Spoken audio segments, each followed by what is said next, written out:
నమస్తే, welcome to our channel. నేను మీ పద్మావతి. ఈరోజు మనతో పాటు ప్రముఖ జ్యోతిష్య వాస్తు పండితులు డాక్టర్ గుండెపూడి శివసుధీర్ శర్మ గారు ఉన్నారు. మరి ఆయనతో మాట్లాడి తులారాశి వారికి ఎటువంటి ఫలితాలు ఉండబోతున్నాయో తెలుసుకునే ప్రయత్నం చేద్దాం. మరి మీరు కూడా చూసేయండి. నమస్కారం గురువు గారు. శ్రీమాత్రే నమః. శ్రీ గురుభ్యో నమః. గురువుగారు, మనకి ఆదాయ వ్యయాలు అనే విషయానికి వచ్చేసరికి ఆదాయం అనగానే మనకు వచ్చే సంపాదన, వ్యయం అనేది వచ్చేసరికి మనకి ఖర్చు అవుతుంది అని చెప్తారు కదా. అంటే ఇది వాస్తవమే అంటారా, లేకుంటే ఆదాయ వ్యయాలు కావచ్చు, లేకుంటే రాజపూజ అవమానాలు కావచ్చు, ఇవి వేటి పరంగా లెక్క వేయచ్చు అంటారు? నిజంగా చెప్పాలంటే మనం చిన్నప్పటి నుంచి కూడా మెంటల్గా ఫిక్స్ అయిపోయి ఉన్నాను. ఆదాయం అంటే డబ్బు, ఖర్చు, వ్యయం అంటే ఖర్చు అని. ఆదాయ వ్యయాలు అనేటువంటివి మనకి పంచాంగంలో ఇచ్చేటువంటి విధానం ఏమిటి అంటే కేవలం డబ్బు విషయం ఒక్కటి కాదు. ఆర్థికం, ఆరోగ్యం, కుటుంబం, మనశ్శాంతి, విద్య, మనం అనుకునేటువంటి కార్య సంకల్ప విజయం, ఇవన్నీ ఓవరాల్గా కలుపుకుంటే వీటిల్లో ఏ ఒక్కటి లోపించినా మనశ్శాంతి లోపిస్తూ ఉంటుంది. కాబట్టి ఇవన్నీ కలుపుకొని ఆదాయ వ్యయాల రూపంలో చూపిస్తారు. కానీ డబ్బు మాత్రం కాదు, డబ్బు ఒక్కటి మాత్రం కాదు. మనకి ఓవరాల్గా ఈ సంవత్సరం మొత్తం ఉండేటువంటి ఫలితం, మనకు ఉండేటువంటి మనశ్శాంతి, మనకు ఉండేటువంటి కార్య విజయం ఏదైతే ఉందో ఈ ఆదాయ వ్యయాల రూపంలో చెప్తాం. కానీ కేవలం డబ్బు ఒక్కటే ఎంత వస్తుంది, ఇంత ఖర్చు అవుతుంది అనేది మాత్రం పిచ్చి అపోహ అని చెప్తాను నేను. కాబట్టి ఆ విధంగా చూసుకోకండి. తప్పనిసరిగా మనం ఓవరాల్గా జీవితం మొత్తం సంవత్సరం, ఇప్పుడు 1% ఇంట్రెస్ట్ అని చెప్తారు నాన్న, బ్యాంక్ వాళ్ళు చెప్తున్నా. 1% ఏంటంటే ప్రయాణం కదా.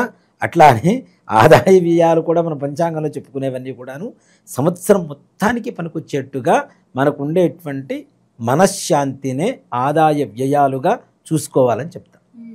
గురువుగారు, అసలు తులారాశి వారికి ఉగాది నుంచి ఉగాది వరకు చూసుకుంటే ఎటువంటి ఫలితాలు కనిపిస్తున్నాయి, దాంతోపాటుగా వీరు ఎటువంటి పరిహారాలు చేసుకోవాలి అన్ని ఫలితాలు సుఖంగా ఉండాలంటే కనుక? ముఖ్యంగా నాన్న, ఎన్నో రోజుల నుంచి పడుతున్నటువంటి కష్టాలు మొత్తం తీరిపోయేటువంటి పరిస్థితి ఈ తులారాశి వారికి ఈ సంవత్సరం వచ్చిందని చెప్పుకోవచ్చు. మే 15వ తారీఖు నుంచి ఇంకా అద్భుతంగా ఉంటుంది. ముఖ్యంగా తులారాశి వారి ఆదాయ వ్యయాల విషయానికి వస్తే ఆదాయం 11, ఖర్చు 5, బాగుంది. రాజ్యపూజ్యం 2, అవమానం 2. తులారాశి వారికి నాన్న అష్టమ స్థానంలో ఉండేటువంటి గురుగ్రహ బాధ నివారణ కలుగుతోంది మే 15వ తారీఖుతో. చిన్న చిన్న పనులు చేసుకునేటువంటి వ్యక్తులు కావచ్చు, ఎవరి దగ్గరైనా పని చేస్తూ ఉంటారు. పని చేసినంత మాత్రాన యజమాని వీళ్ళని ఓన్ చేసుకోవాలన్న గ్యారంటీ లేదు. హీనంగా చూసేటువంటి వాళ్ళు ఉంటారు కదా, అలాంటి వాళ్ళకు కూడా కష్టాలన్నీ వెళ్ళిపోయి శుభ పరిణామాలు జరగడానికి సంపూర్ణమైనటువంటి అవకాశంగా ఈ విశ్వావసునామ సంవత్సరంలో చెప్పుకోవచ్చు. హీనంగా చూసేటువంటి పని వాళ్ళని కూడా వాళ్ళు కూడా గౌరవింపదగినటువంటి స్థాయికి చేరుకుంటారు. డబ్బులు ఏం చేస్తుంటారు, పని వాళ్ళకి ఇచ్చేటప్పుడు తీసుకో అని చెప్పి ఇచ్చేస్తుంటారు కదా. అలాంటిది ప్రేమతో యజమాని దగ్గర నుంచి డబ్బులు తీసుకునేటువంటి ఒక గొప్ప స్థాయికి పని వాళ్ళు కూడా చేరుకునేటువంటి మంచి కాలంగా చెప్పుకోవచ్చు. కొంచెం క్రమశిక్షణ గనక వీళ్ళు అలవాటు చేసుకుంటే అద్భుతమైనటువంటి ఫలితాలు చూడవచ్చు. అంత మంచి కాలంగా చెప్పుకోవచ్చు. చిన్న చిన్న ఉద్యోగాలు చేసేటువంటి వాళ్ళకు కూడా ఉన్నత స్థానంలో ఉండటం, ఒక గురుస్థానంలో ఉండేటువంటి యోగం కూడా కనబడుతుంది. గత సంవత్సరం నుంచి వీళ్ళు పడుతున్నటువంటి కష్టాలు ఏవైతే ఉన్నాయో అన్నీ తొలగిపోతాయి. అనారోగ్య సమస్యలన్నీ తొలగిపోయి సంపూర్ణమైనటువంటి ఆరోగ్యవంతమైనటువంటి కుటుంబ సభ్యులతో ఆనందంగా కాలం గడిపేటువంటి సమయం. వివాహం కోసం ప్రయత్నించండి, 100% అవ్వాల్సిందే, గ్యారంటీ, అనుమానమే లేదు దాంట్లో. వివాహం కోసం ప్రయత్నించి విసుగుబుట్టి వేసారి వదిలేసేటువంటి వాళ్ళు కూడా ఇప్పుడున్నటువంటి జనాలలో ముఖ్యంగా వివాహం చేసుకోము అనేటువంటి పిల్లలు ఎక్కువ మంది ఉన్నారు. వద్దు మేము పెళ్లి చేసుకోమనేటువంటి వాళ్ళు చాలామంది ఉన్నారు. అలాంటి వాళ్ళకు కూడా మే 15వ తారీఖు తర్వాత వివాహ ప్రయత్నాలు, తల్లిదండ్రులు చిన్న చిరు ప్రయత్నం చేస్తే చాలు మంచి సంబంధాలతో వివాహం జరగడం అనేది తథ్యం తప్పనిసరిగా. అలాగే ఇంట్లో ఉండేటువంటి పెద్దల అనారోగ్య స్థితి కూడా మెరుగుపడి ఆరోగ్యవంతులుగా తయారవుతారు. రైతుల విషయానికి వస్తే రైతులు కూడా చాలా ఆనందదాయకంగా ఉంటారు నాన్న. రైతు బాగుంటే దేశం బాగుంటుంది. మనం ఎంత సంపాదించినా, ఎంత బంగారాన్ని తినలేము, డబ్బులు తినలేము. తినేది 4 మెతుకులు. ఆ 4 మెతుకులు పండించేటువంటి వాళ్ళు రైతులు. కాబట్టి రైతులు బాగుండాలి.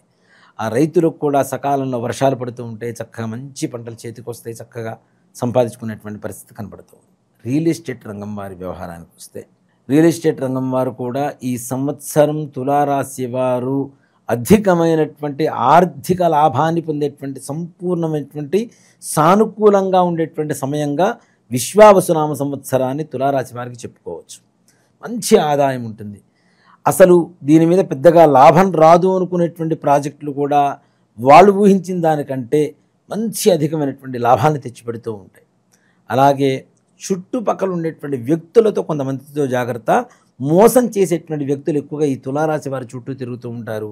వీళ్ళని టెంప్ట్ చేసేటువంటి లక్షణాలతో ఉంటారు. కాబట్టి అట్లాంటి వాళ్ళతో కొంచెం జాగ్రత్తగా ఉండండి. వాళ్ళు ఎలా ఉంటారు అనేటువంటి విషయానికి వస్తే కొంచెం హైట్ తక్కువగా, కలర్ తక్కువగా, దాదాపుగా కళ్ళజోడు అంటే స్పెట్స్ కలిగినటువంటి వ్యక్తులు దగ్గర అవుతూ వీళ్ళను మోసం చేస్తూ వీళ్ళ దగ్గర ఉన్నటువంటి డబ్బుల్ని వాళ్ళు అపహరించుకొని వాళ్ళ అవసరాల కోసం వాడుకునేటువంటి పరిస్థితులు కనపడుతున్నాయి. కాబట్టి తగిన జాగ్రత్తలు తీసుకోవాల్సినటువంటి పరిస్థితి. అలాగే విదేశీ ప్రయాణాల కోసం ప్రయత్నించేటువంటి వారికి కూడా చాలా సానుకూలంగా ఉంటుంది. వీళ్ళు ఒక మాట చెప్పాలంటే ఇంకా మనం విదేశాలకు వెళ్ళలేం, ఇక్కడే ఉండిపోతాం అనుకునేటువంటి భావన కలిగినటువంటి వాళ్ళకు కూడా ఈ సంవత్సరం ప్రయత్నిస్తే తులారాశి వారికి తప్పనిసరిగా విదేశీ ప్రయాణం ఉంటుంది. ఏదో ఒక విధంగా విదేశంలో అడుగు మోపి అనుకున్న పనులు పూర్తి చేసుకొని వచ్చేటువంటి కార్యదక్షత కలిగి ఉంటారు ఈ తులారాశి వాళ్ళు ఈ సంవత్సరం. విద్యార్థుల విషయానికి వస్తే వారికి కూడా ఉన్నతమైనటువంటి యొక్క కాలంగా చెప్పుకోవచ్చు. వాళ్ళు చదువుకున్నటువంటి ఏ చదువైనా సరే, ఎలాంటి విద్య అయినా సరే కష్టతరంగా కాకుండా చాలా సులభవంతంగా వీళ్ళు తప్పనిసరిగా జ్ఞాపక శక్తిని పెంచుకుంటూ వాళ్ళ మస్తకంలో పెట్టుకొని పరీక్ష రాసి రావడం, ఉత్తమ ఉత్తీర్ణత కలగడం అనేటువంటి తప్పనిసరిగా జరుగుతుంది నాన్న. అలాగే భార్యాభర్తల మధ్య ఉండేటువంటి గొడవలు ఏవైతే ఉన్నాయో అవి కూడా తీరిపోయి దాంపత్య సుఖ జీవితాన్ని సంతోషకరంగా అనుభవించడానికి అవకాశం కలుగుతుంది. అలానే ముఖ్యంగా ఈ యొక్క సంవత్సరం ఈ తులారాశి వాళ్ళు విశ్వావసునామ సంవత్సరంలో తులారాశి వారు ఎవరైతే ఉన్నారో వాళ్ళల్లో మనకి ఆర్మీలో పనిచేస్తూ ఉంటారు కొంతమంది. అలాంటి వాళ్ళు కొంతవరకు జాగ్రత్తగా ఉండవలసినటువంటి పరిస్థితి.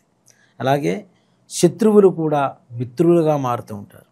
ప్రమోషన్స్తో కూడుకున్నటువంటి ఉద్యోగాలు, నిరుద్యోగులు కూడా ప్రయత్నిస్తే మంచి ఉద్యోగం, వ్యాపారం కూడా ఉన్నత స్థానంలోకి వెళ్ళటం, అలాగే వృత్తి వ్యవహారాలలో కూడా సంపూర్ణమైనటువంటి పెద్దల మన్ననలు, మద్దతులు వీళ్ళకి కలుగు చేయటం, తద్వారా మంచి ఆర్థిక లాభాలు, సుఖ సంతోషాలు ఇంట్లో వెల్లివిరుస్తాయని చెప్పడంలో ఏమాత్రం కూడా సంశయం లేదు నాన్న. చాలా బాగుంటుంది. కొంచెం చిరుపాటి ప్రయత్నం చేస్తే తప్పనిసరిగా సఫలీకృతులు అవుతారు.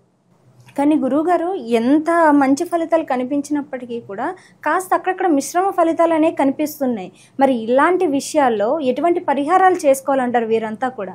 ముఖ్యంగా ప్రతి మంగళవారం సుబ్రహ్మణ్యేశ్వర స్వామి వారికి అభిషేకం చేసుకున్న, దేవాలయానికి వెళ్ళి అభిషేకం చేయించుకున్నా, లేదు మాకు అవకాశం లేదు ఇంట్లోనే ఏమైనా చేసుకునేటువంటి అవకాశం ఉంది అనుకుంటే సుబ్రహ్మణ్యేశ్వర స్వామి వారి పటం ముందు చిన్న గిన్నెలో పచ్చిపాలు, పంచదార అక్కడ పెట్టి సుబ్రహ్మణ్య భుజంగ స్తోత్రం వినండి.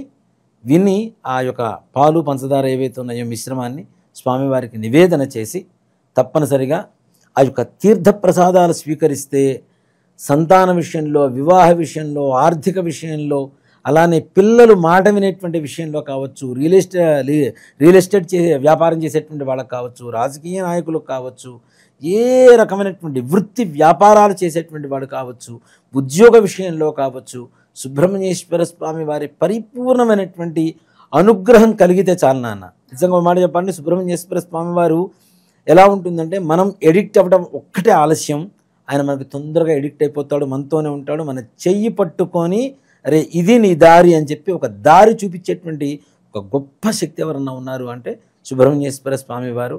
అందులో ఆయనకు ఉండేటువంటి లక్షణం ఏంటి? ఆయనకి అభిషేకం చేస్తే చాలు, పూజ చేసినా చాలు, ఆయన స్మరించినా చాలు, ఆయన చేతిలో ఉండేటువంటి జ్ఞానశూలం అంటాం.